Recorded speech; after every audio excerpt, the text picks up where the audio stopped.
am Don Mooers, welcoming you to Montgomery Week in Review. One of the least appreciated aspects in our area is our national parks. Stuart Rosenthal, editor and publisher of the Beacon newspapers, has this story and so much more stories that appear in the June issue of the Beacon. Recent shootings in our area have left victims yet again who are often forgotten after the first flurry of interest in the media. Greg Wims, the founder and director of the Victims' Rights Foundation, will explain why these victims continue to need our community's help.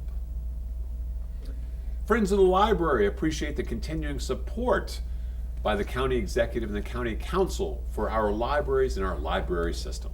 Tom Thomson, a trustee of the Friends of the Library, has the details about the news from our libraries and about our libraries.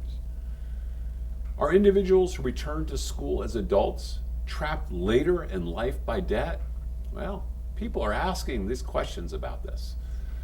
Henry Hailstock, who comments regularly for this program, has some thoughts about this really difficult question. Stuart, welcome back. Thank you, Don. The Beacon and national parks, they kind of go together. Oh, you think so? Okay. Why not? I don't know, why not? It's the 100th anniversary of the National Park Service, Sure is. so we thought it was a good time to do a story. And our writer really brought together a huge number of parks in the Baltimore-Washington area. We were very much blessed, even though we don't have huge things like Yellowstone. We have a lot of unique parks in this area. What are some of the ones you all look For example, we have the only national park dedicated to the performing arts, which is Wolf Trap. Sure. We have the only national park dedicated to water plants, which is The Kenilworth Aquatic Gardens. Oh, yeah. Right. Okay. I'm right with you. I love my We have a couple of national parks here in this area that were used during World War II as sensitive secret military areas. Fort Hunt Park, I think it is, in Alexandria, Right. is where 3,500 German POWs were interrogated. Right. And it was known as P.O. Box 1142. It was like a top secret place. Okay. And then Prince William Forest Park, which is the largest single area park land in the entire Baltimore-Washington area, is where the original CIA was located, the Office of Strategic Services, and where a lot of training was done for that. And you've got all the Civil War Yes, parks Manassas all around, and everywhere. right. What a great thing. Yeah, and something else you don't think about is that George Washington Memorial Parkway is itself a national Sure. park. Exactly. Yeah. Sure. You know, you could spend a vacation Yes. in this area Mhm. alone just to go to the parks and the national Absolutely. areas and everything, because it's phenomenal, really. Right. And there's some parks that you haven't even mentioned. And many of them are free, and even if they have a fee, it's usually very modest. There's one called Oxon Hill Cove Farm, Yes. where you can go and you can feed chickens and milk cows and, Oxon Hill, pick I corn. thought that was called the National Harbor. I thought there was no thing called Oxon Hill anymore. I thought they had No, they haven't changed. taken over that name. No, I'm Not sorry. yet. Facetious. Not yet. So you can go around, and so what is your thought after reading this? Because I think... That there are a lot of things I haven't seen here that I really want to go see. Yeah, And are you going to do it? absolutely. Are you gonna I hope so. Come yeah. back for the 101st anniversary? It's going to be a beautiful summer, right? We're going to go and enjoy some of these things. Well, Rock Creek Park is... And this interesting fact about Rock Creek Park, it is twice the size of Central Park in Manhattan. Wow. Okay. Really? Yeah, I mean, Really? you see It's a enormous. picture Realize of that. Manhattan, you see how You know, much where of it it is starts park. and It's where it twice ends. as much. You really for- don't realize When that. you get into that That's side. true. Now, people can learn so much about this, read your stories, The Beacon. What's the website? The Beacon Newspapers with an S at the end.com.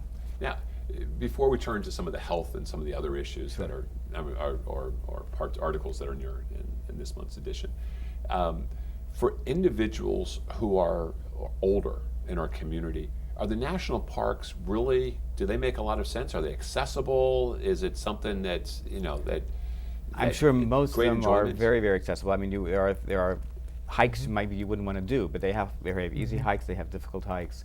They have the National Park Pass. I believe you $10, something like that, if you're over 65, and it's free for the rest of your life, I think, to all national parks. I mean, some really good deal like that. Right. I'm not positive that's the number, but Right, it's very but inexpensive. something really affordable. Yeah, no, so they definitely are catering to older adults as well. They're a large part of the visitors. Rock Creek Park alone is handicap accessible, so it's not a problem. And then you get out to the Shenandoah Oh, National beautiful. Park. I mean, Oh, just, yeah. it's, Oh, yes. Yeah.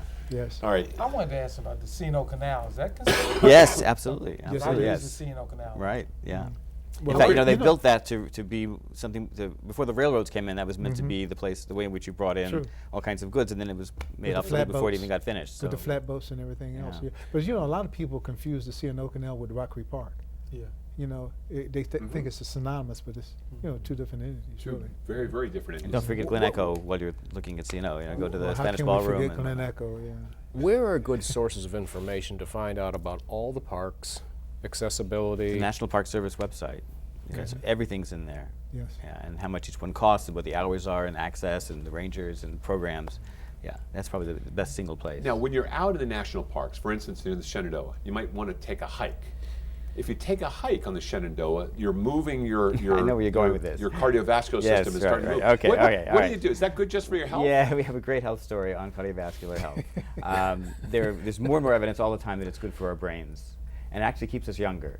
For example, they've determined, first of all, that those people who are the most active versus the least active have much larger areas of the brain dedicated to memory and to executive function. Then they actually tested a group of people of the average age of 65, and they tested their cardiovascular fitness, their VO2, their ability to utilize oxygen when they exercise, Okay. and they found that those in the highest fitness group were on average the equivalent of 6 years younger than those in the lowest cardiovascular group when it came to memory, thinking, and executive function. So keep yourself young, keep your brain going, and also it can help you avoid vascular dementia, which is a very large cause of dementia when the blood vessels in the brain shrink up and get blocked. Got about a minute left. A couple other stories. Our cover stories about election judges. A lot of older adults are election Right. judges. You may have noticed they're either high school kids or they're older adults typically, because you have to have a long free day and be willing to be there for 16 hours. But it's a wonderful job. It's an important role. We still have thousands of people, more than 3,000 people in Montgomery County are required to serve as an election judge for an election. We have the general election coming up, and while a lot of the primary people are coming back, a lot aren't. So we still need more volunteers. They're always So asking us, and I'm getting emails all the time, Right. more and more judges. Right. 15 seconds. Last. We have a new columnist in unemployment who help answers questions from our readers on how to get back into the job market. So take a look for that career coach column, and we have an interesting one on how to be your own brand in this month's issue. Well, you're a great spokesman for the Beacon brand. Thank you. You're a great newspaper. Thank you for being here. Look forward to seeing you next month. Thank you. Mr. Wims, it's very rarely good news when we talk to you. Unfortunately, that's what happens. You know, there's always someone that's been victimized by a crime, and so we try to help them. And thank goodness you do. You guys do such a great job. This latest shooting, which is reminiscent of the sniper shooting back in 2002, this is, what a horrible situation. Horrible. Well, by background, it was very horrible because the shooting started in Prince George's County at a high school where a man allegedly shot his wife and killed her there at the high school where her daughter was, and her daughter witnessed it. Right. Then the next day, to our amazement, there was a shooting at Montgomery Mall, and that got all the attention. And there, 3 people actually were shot. 1 was killed and 2 wounded. And then the same day, a few hours later, in Aspen Hill, there was a lady that was killed. And so we thought about, again, 13 years ago, the sniper shootings, was this going to continue or Right. whatever? But our group, Victims' Rights Foundation, we mobilized to try to help all 6 victims. There were 6 victims altogether. And you said earlier, and one of the main things is when these things happen, sometimes you have the media for 2 weeks or so, then they go away. Right. But they need someone to be there, and our group's there for a year, maybe 2, to continue to help, continue with counseling and so forth. And The that's what we're scars gonna last do. a lifetime. I mean, Absolutely. even with being there for a year or 2 years, you can help get people back on the path to recovery. But you can't bring back a loved one. You can't not remember the horror that you might have seen. You can't forget that. Right. Greg, What is it? I've been knowing you for a number of years, good or bad. But tell them about some of the things that you offer the victims. I'm glad you asked that because, first of all, we go to all the funerals, myself and a couple of our board members, and in this case, we went to 2. The one for the person who lost their life at Montgomery Mall, and the one at Aspen Hill. The young lady that lost her life the day before at High Point High School, we didn't attend that one, and she left 2 children behind. But outside the funerals, we immediately raise money. 100% of the funds that come to the Victims' Rights Foundation for our victims go directly to the victims, because that helps with the funeral costs. Because most time, when you have young people especially, the parents or whatever, they don't have insurance. So after that comes the counseling. And I have an office in Gaithersburg, that the families will come and talk and use this hour and a half, 2 hours about the loved one that was lost first. And then to their amazement, because they're still grieving, I say you're going to have to be prepared because there's a trial coming in probably 4 to 6 months. Right. And then you're going to have to go through the whole thing again. So we talk about that, but we let them know that they won't be by themselves. Our volunteers will be there with them. Also, the state's attorney's office does a very good job of, and give you one example. It's not a pleasant thing, but it's something they need to know. Their loved one will be shown in the state, like if they were shot, they would show that picture, and they would show it in the courtroom. Right. But we ask them then to leave. They don't need to see that. But it's things like that that we do. And then for children, it could be 3 years later. A child could be in like the 10th grade or so. We set aside some funding for books mostly. Sometimes if we're fortunate, we can help pay some college tuition.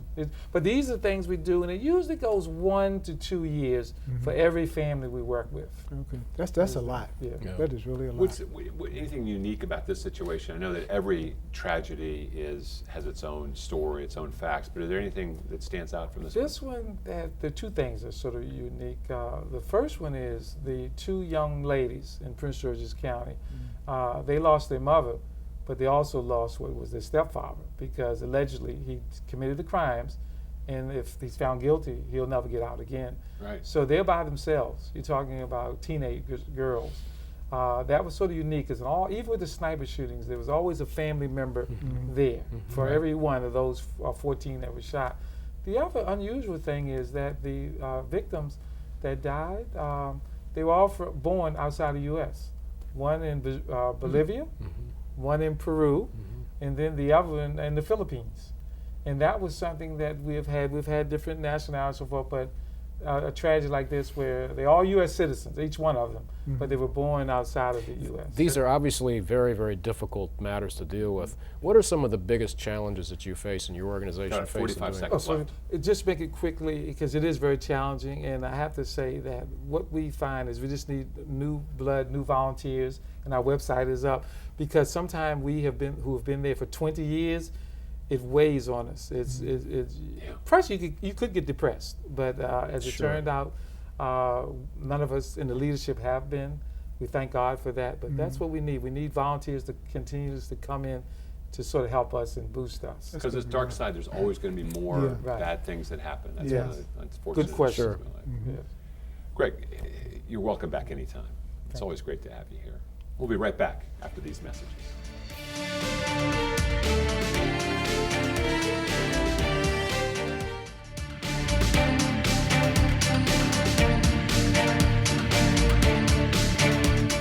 And we're back. Tom Thomson, welcome back. Thank you.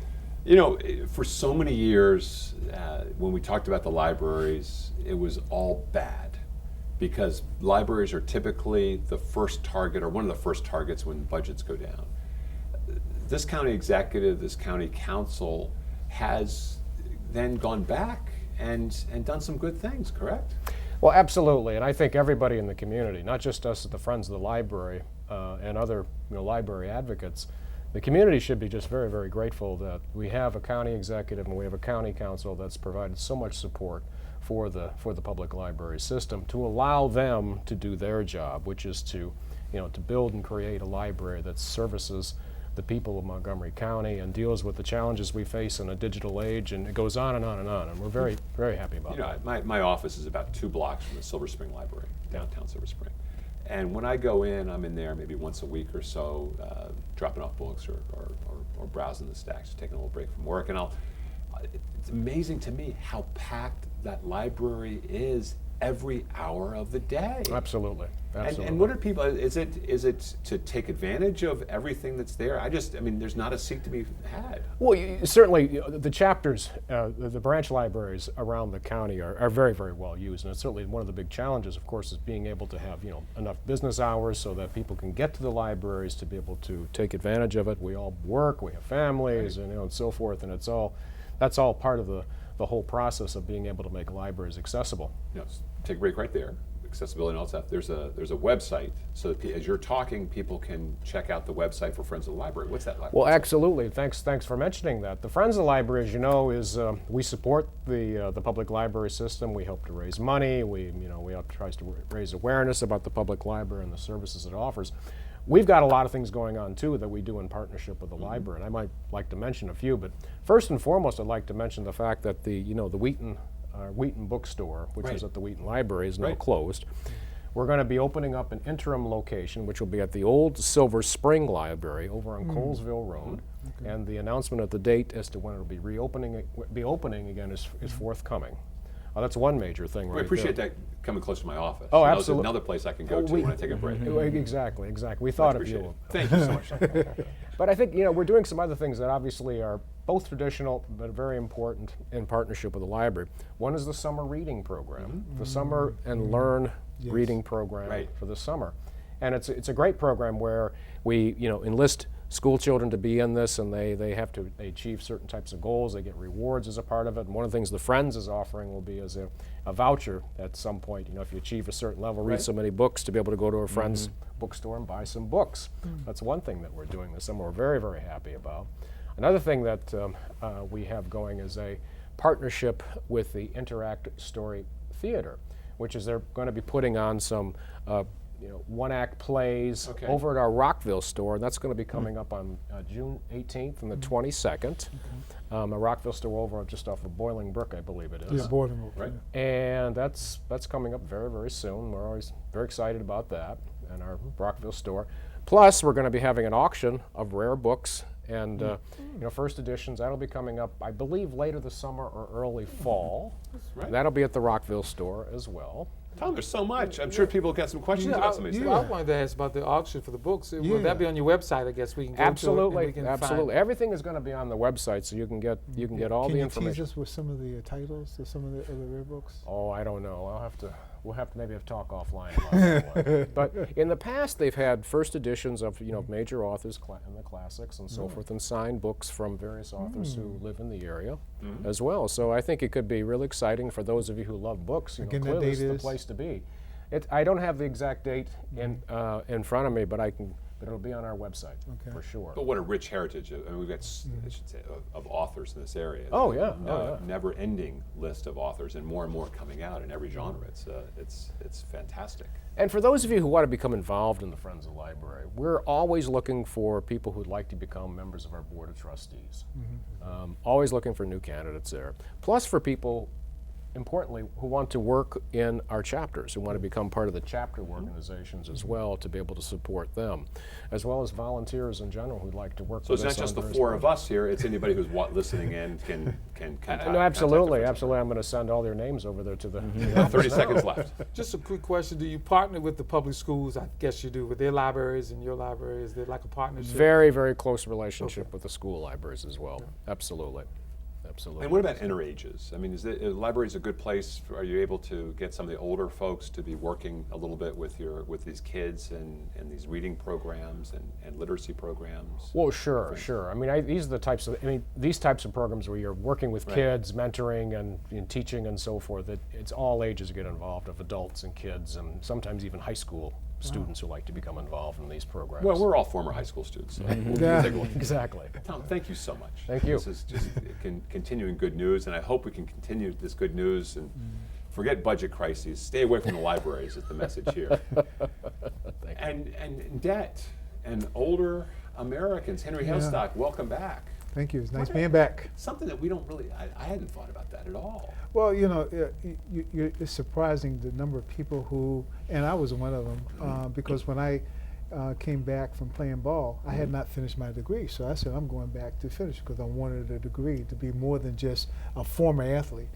And I went back, and fortunately, I didn't have to get financing for my education because I was able to afford it. But you have some older workers older consumers who want to go back to school to get a degree or advanced degree to better their life. And usually they have to finance that. And with the persisting payments and everything, it sometimes runs into their retirement years. And that's a big problem with that. I mean, you have household bills, then you put student debt along with that. For most people, that's kind of high hard to interest rates. balance. With very high interest rates. Very high interest rates, and it's hard to balance that, to keep afloat. Now, you look at that, and you basically say, well, really, is that really a problem? Well, let me give you something. A decade ago, just take a decade ago, 3 million Right. people who were in debt, ages 50 and older, had $42 billion of student debt. It's a lot of money. Okay, and that's according to the Federal Reserve of Bank of New York. Now, it increased the latter part of 2012 to 6.9 million. They were shouldering $155 billion in debt. So you can imagine that's really a serious problem. And even today, when we were talking back in, I guess you call it the blue room, Right. Green room. green room, Right. it has increased since then, and that's a big problem. Are there employers who will send people back to school and cover their costs, or does everybody have to just do this on their own? out of their own It's a funds? few employers that do it. I know that when I was working with Giant Food, we would reimburse them half, and that's just half of the tuition, their tuition, and they had to prove that they passed the course and everything else. So they had to foot the bill initially, Right. and then prove that they passed the course and what have you with a C or better. But that's just half. You look at what tuition is today, it's high, really a big yeah. problem. And also consider that you are handling a household on top of that. In this area, we have Montgomery College. Is that a good source for affordable education for a people? a very good source. But if you're looking for a full degree, not just an associate degree, Right. a full degree or an advanced degree, you got to go to the University of Maryland. And locally, you can go to the universities of Shady Grove. Shady Grove, Grove, right. which helps. They have several universities there that do it. But the biggest thing you have to understand is that 80% of the people I just mentioned, they're in debt with their own educational bill, Right. not their younger And you people. got you got all the for-profits. You've got Yes. all the others who and the online programs system guaranteeing that you're going to get a better job later on. There's a lot of fraud. Well, Tough. it's really depending on the individuals. Now, most people who are working in a particular employer Right. or industry, they have an idea, where they can basically go. So that's why they're going back to school, which I applaud, which they should. But trying to shoulder that finance is really a problem. In the public discussion about this, you see this issue as being positioned as primarily younger students who are saddled with debt. No, and this is 80% of the people I just mentioned, 50 or older, who are really shouldering their own educational debt. And that's a problem. And what really is the problem is that that's pushing back their retirement years. Okay? I was going to ask you about that. They have to keep working, and Yeah. maybe they won't retire until years later. And you look at some people file for bankruptcy protection and everything. Student loans are not subject for the courts to discharge. You still have to pay Through it. bankruptcy. That's right. Stay on that story. Look forward to hearing more about it. We've got about a minute left.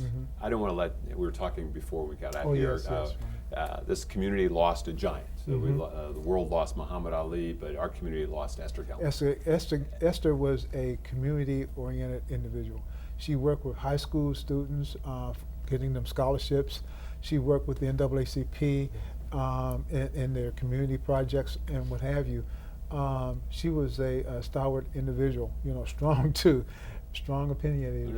And I think on the county council, the time when she was there with Yes. Norman Christella and Ike's first years, and what they did to remake Montgomery County in terms of affordable housing, in terms of transportation, that was really with some guts and standing up to a lot of people. Yes. I think we've And Esther was a major force too with us starting the Victims' Rights Foundation, big supporter, writing a personal check to us, Yes. and so forth. And she will surely be missed. And Yes. that's the final word. She'll be missed.